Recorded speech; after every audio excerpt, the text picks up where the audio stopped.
Have you ever wanted to be somebody else? Have you ever wanted to be somebody who was smarter, better looking, richer, older, younger than you? Did you ever wish you had superpowers? Did you ever simply wish that you could be somebody else, if even an ordinary somebody else? Just get outside of yourself for a while. This idea of being somebody else, of imagining that you could take on another form, be somebody else for a while, maybe permanently, has been around apparently as long as there have been humans. It's often tied up in religion, in mythology, in stories of where societies and peoples came from. Sometimes, as in the ancient Greek and Roman myths, gods took on human form, or they took on animal form. In the founding story of Christianity, God became man. If you're a Trinitarian among the Christians, you believe that the Holy Spirit sometimes took on the form of a dove. If you were in the Middle Ages, you could imagine being reincarnated as a dragon. The Norse sagas have similar stories. In literature, it's an old thing in religion. It's an old story in religion. People would take on noms de plume, pen names, sometimes simply to disguise who they were, because for one reason or other they didn't want people to know who they were. Sometimes it would get them in trouble if they did. Sometimes it would simply increase book sales if they were somebody besides who they were. In England and other countries of Europe, in the last 3 or 4 centuries, it has not been uncommon for women to assume men's names in order to get published, on the thinking that women should not be writing novels and other things like that. Some of the great American novelists, Samuel Clemens became Mark Twain.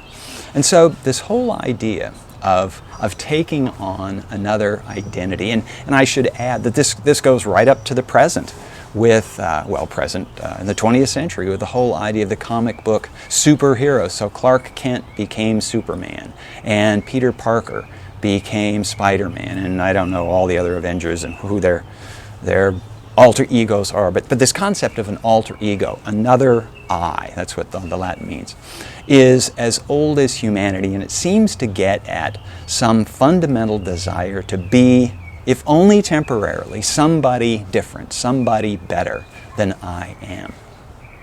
In American history, there is no, better, earlier, more important alter ego than the one that Benjamin Franklin assumed.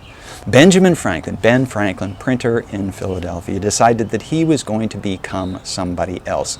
This was very common in Franklin's day, for people to write under assumed names. In fact, Franklin himself got his start writing under the pen name Silence Dogood when he was an apprentice to his elder brother, and his brother didn't want him writing for the paper that James, the elder brother, was publishing, and issued a ban. Ben Franklin couldn't write for it. Franklin decided to circumvent the ban by creating this alter ego. And he imagined a middle-aged woman, and he called her Silence Dogood. And she had a fantastic story about all the trials and tribulations she had gone through, and what an eventful life she had had. She was a remarkable character. In fact, she was so remarkable that she enchanted James, the elder brother, the one who said that Ben can't write for the paper, and James's readers, to the point that Silence Dogood, whoever this woman was the favorite writer for the paper.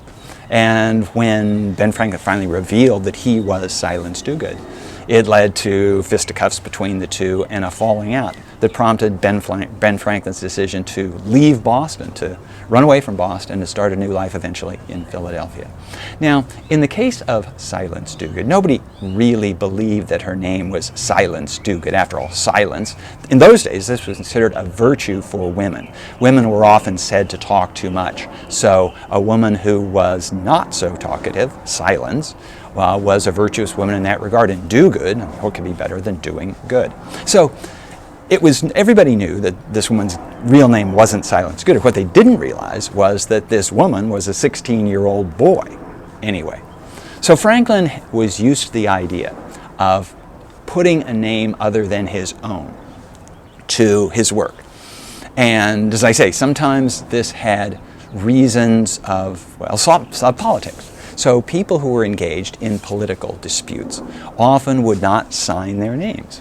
And sometimes, again, this was a matter of, well, they'd get in hot water with the authorities. If they did, they could get thrown in jail. The idea of freedom of speech, freedom of the press really hadn't caught hold in the American colonies, and so people could get in trouble. Certainly in other countries, this had often been the case.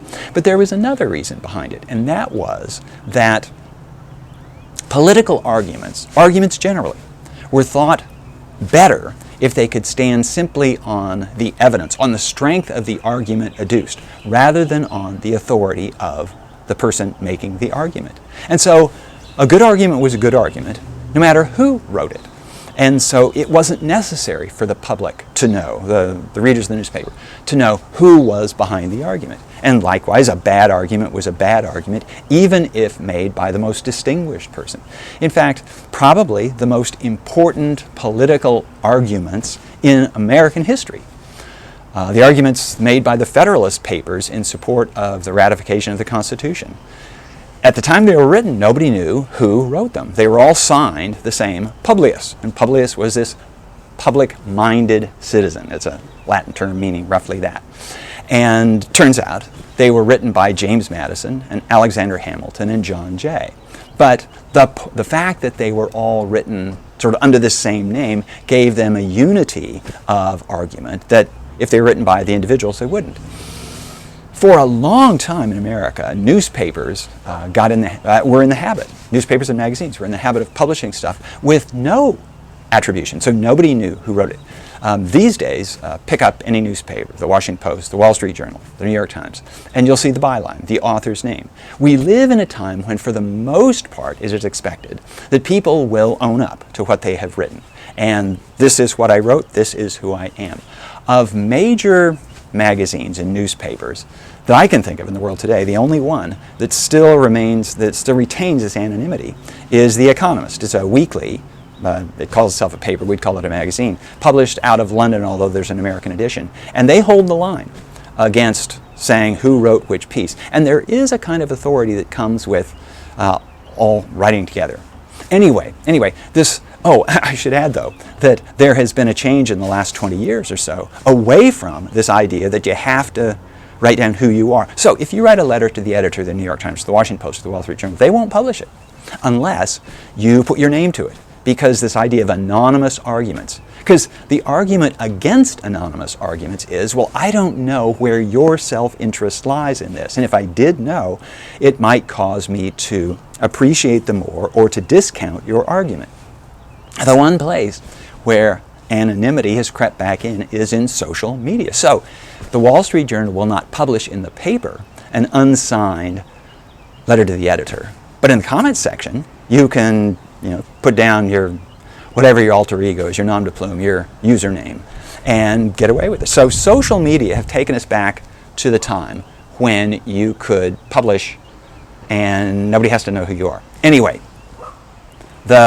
probably the most distinguished alter ego in American history. I'll leave aside Publius and the Federalist Papers. But before then, in fact, half a century before, Ben Franklin assumed the alter ego Poor Richard. Richard Saunders was the name of the person that Ben Franklin said was publishing his almanac. An almanac, for those of you who don't know, an almanac is a fancied up calendar. It's a calendar. It shows the days of the week, the months, the year, and so on, all this. But it also is a compendium of useful knowledge. And so it includes, for example, things like the phases of the moon. And the phases of the moon were really important in the days before artificial lighting. If you were going to travel in the evening, if you were even going to go outside of your house at night and there was no moon, or if it was a new moon or a really old moon, you couldn't see anything and you'd fall in a ditch and break your neck. Or if you're going to travel, you can travel if there's a clear night and a full moon. The full moon is quite bright. You can even see your shadow against the full moon. And so the almanacs would have things like the full moon. It would have, for coastal towns, and Philadelphia is a coastal town. It's on the Delaware River, in the estuary of the Delaware River, and Boston, another city, and New York. In fact, all the important cities in the American colonies were coastal towns. They would show the tides, so where are the high tides, and this was important if you're going to be traveling along the seashore, or it was important if you're going to be traveling to sea. And so if you were in a ship setting out from Philadelphia, where Franklin lived, you'd want to leave on an ebbing tide. So the current from the river and the tide going out would take you out to sea much more readily than if you were fighting a tide coming in. Anyway, so Poor Richard's Almanack was this, fancy calendar that Benjamin Franklin decided to sell. He decided to sell it because these were best sellers in the day. Everybody had to have a calendar, and everybody ended up buying an almanac. And so the best-selling almanacs could make their publishers, their authors, their editors, a lot of money. Benjamin Franklin knew this. He surveyed the field, the competition, decided I can do as well as that. And so he decided to make his own almanac. Now I should add one thing about almanacs. They very often offered advice. And some of the advice was in the form of, well, kind of the equivalent of a modern horoscope. I don't know how many of you like to even know your astrological sign, and maybe you do. Maybe you read your horoscope every day. And the idea is that if I know your astrological sign, and you know the day of the week and the month, the day of the month and all this, then on this day you should be especially cautious about so-and-so. If you're a Leo, you should do this. If you're a Cancer, you should do that. If you're an Aries, you should do this. Some people swallow it hook, line, and sinker. A lot of people take it with many grains of salt. Some people pay no attention to it whatsoever. But it's the kind of thing where sometimes it's just kind of good advice, like be careful about making big investments today. Well, that's good advice for anybody.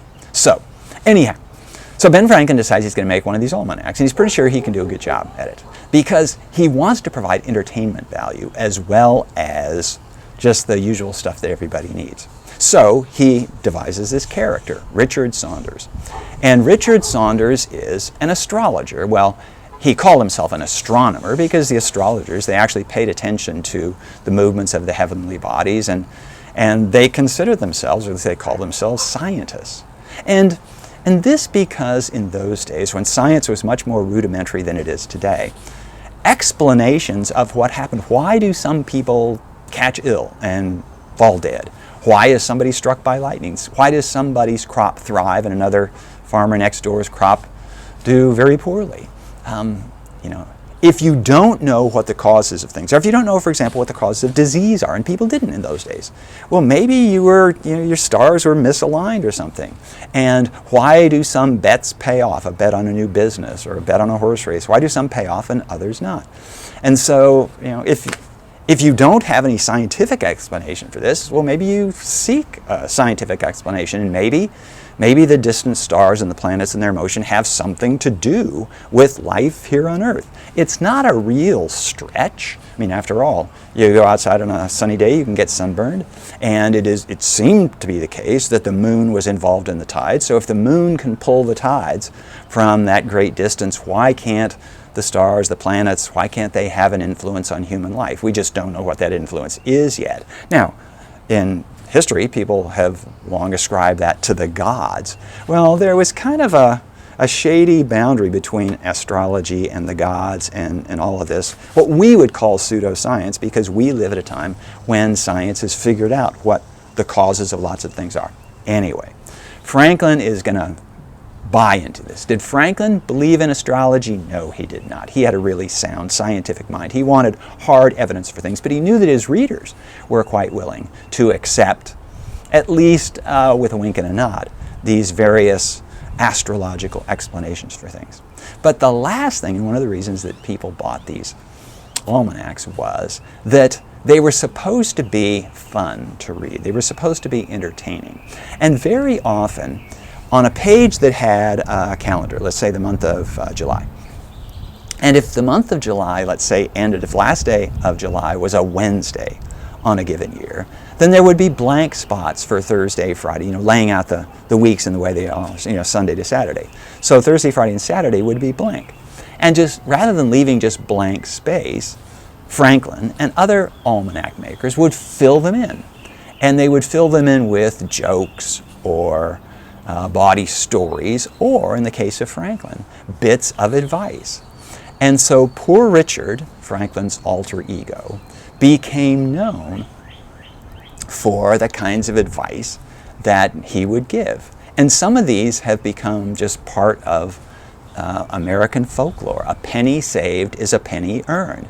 Now this is, penny saved is a penny earned. This is good advice for people to be thrifty, especially for someone like Ben Franklin, who was trying to make his way in the business world. His printing business was just getting started. It was doing okay, but he had to impress people with his diligence, with his good character. And so for his almanac to say, a penny saved is a penny earned, hey, that's not so bad. Or, keep your nose to the grindstone and your shoulder to the wheel. Okay, again, this is an admonition to hard work. This is the kind of good advice that anybody can take. Sometimes he got beyond just sort of good advice to, something like lost time is never regained. Franklin lived in a society of, a lot of them had been Puritans, at least their forebears had been Puritans, and these were people who believed in the value of hard work. And idle hands are the devil's play tool. Again, this was another Franklin saying that if you don't have enough to do, you're bound to get in trouble. Sometimes Franklin's sayings, the sayings of Poor Richard, were just observations on society. And so Franklin would say something like, a farmer between two lawyers is like a cat between two fish. So this is one where Poor Richard is thumbing his nose, a symbol of disdain, at the professions. There were professions in Franklin's day, and professions were law and medicine and the clergy, the ministry. And so another one of Poor Richard's sayings was, a man who leaves his will to a doctor is a fool, because of course the doctor would have an incentive not to cure the man and to get whatever the inheritance was going to be. Franklin could sometimes get a bit bawdier than this. He said that a fortress and a virgin will not hold out for long once they begin to negotiate. So here, if you're going to hold on to your virtue, young ladies, don't start laying down conditions on which maybe you will sleep with somebody. Sometimes Franklin could be very blunt. When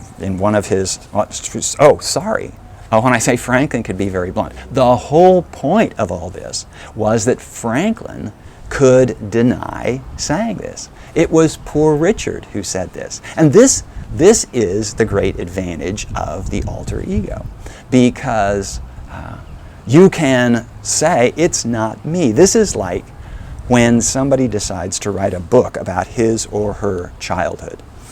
And everybody knows it's essentially a memoir, but the author says this is a novel, and any resemblance between the characters and the actions in here and real life is simply incidental.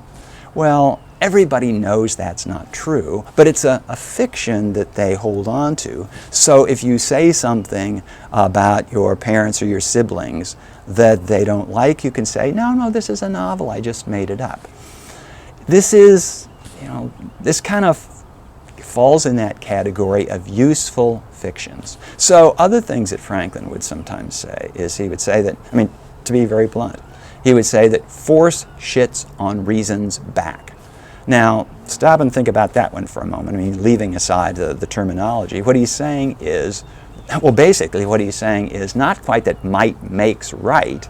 He's not saying that force is right for shitting on reason's back, but in a contest between force and reason, reason loses. Force usually wins out. So this was the kind of thing that Franklin amused people with. I'd quote some more of them, but I just have to say one thing I've observed is that humor doesn't travel over time very well. and you sometimes end up having to explain the jokes, and that's no good. But one thing he says that it's still useful, one of Franklin's sayings is that fish and visitors stink after 3 days. So the next time you go visit somebody and you've been there for more than 3 days, consider whether you're overstaying your welcome. So anyway, this was Franklin's Poor Richard. This was Franklin's primary alter ego. But it was by no means his only alter ego. I've already mentioned Silence Dogood. He had another one, a woman named Polly Baker. And Polly Baker had this story. It was a little bit of a story like Silence Dogood, but in Polly Baker's story, Polly Baker was a woman. We can imagine that she was 25, maybe 30. And she had been hauled before the court to answer for the fact that she had had several children out of wedlock. And this was a criminal offense. And so she had to answer for this, and she was going to be punished. She was going to be, I don't know, jailed or fined or lashed or something like this. And Polly Baker made this argument that far from being punished, she should be praised. She should be rewarded, because had she not brought several lives into existence that would not have come into existence otherwise. Now this at a time when the general thinking, certainly in America and many places, was the more people, the more kids, the better. And so, in later days, in the 20th century, in the Soviet Union, women who had 10 children were given medals by the state and rewards. And in many countries, until fairly recently, probably even now, people get a bonus. Mothers get a bonus if they have a second or third or fourth child. Anyway, so Polly Baker made her case before these distinguished judges who were tut-tutting at her, shaking their heads and saying, "You evil woman, look what you have done." And they said, well, and she said, in the first place, I shouldn't be punished, I should be rewarded. But in the second place, remember, I didn't make these kids all by myself. And where are the fathers of the children? So Franklin wrote the Polly Baker story, and it was published in a series of letters that he printed in his own papers. And it was written as though it was straightforward. In fact, Polly Baker became quite famous, and years later, when Franklin was in Paris, people would come up to him and say, "Oh, tell me more about Polly Baker. What a strong-minded woman. What a strong voice for more rights for women." And he had to acknowledge, well, there really was no Polly Baker. I made her up. And they would laugh and they'd say, "Oh, well, if you're the wise person who could do that, all the better for you." Franklin, when he went into imperial politics, he would use noms de plume. He would make up names when he was arguing most strenuously against actions of the British government. He knew that he was walking on thin ice here, and so he wanted to keep his identity a secret. Now, when I say walking on thin ice, it wasn't that he was going to be thrown in jail, because he wasn't. But he also understood that he wrote some of this stuff when he was Pennsylvania's representative to the British Parliament. And he wanted to make the strongest argument for the rights of the American people.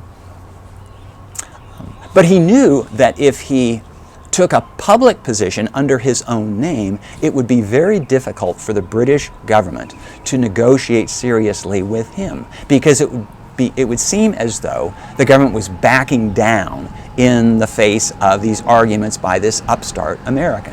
So the whole idea of the alter ego, the nom de plume, the pen name, was to get the argument out there and let the argument stand or fall on its own merits without tying a particular individual to it. In at least one case, Franklin used his son, William, as his alter ego. So Franklin wrote this argument that William put forward on behalf of the American people, even though Franklin was the one who wrote it. Franklin kept doing this through to the very end of his life. And in fact, when he was within just a few months of his death, Franklin wrote an essay to a newspaper in America. He was no longer the publisher of the Pennsylvania Gazette, but to a newspaper in America, as though he was the Muslim ruler of Algiers. And in those days, we're now in 1790. In those days, American ships often had to worry about pirates on the coast of North Africa. The pirates who sailed out of places like Algiers and other cities of the Barbary coast, as it was called, would seize the ships and enslave the crew and put them to work on these galleys. And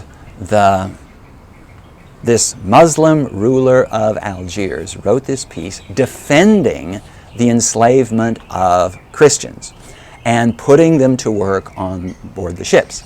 And the argument was, well, first of all, we could have simply killed them. Secondly, we're bringing them to the true faith, that is Islam. And third, we are exposing them to the glories of Muslim civilization.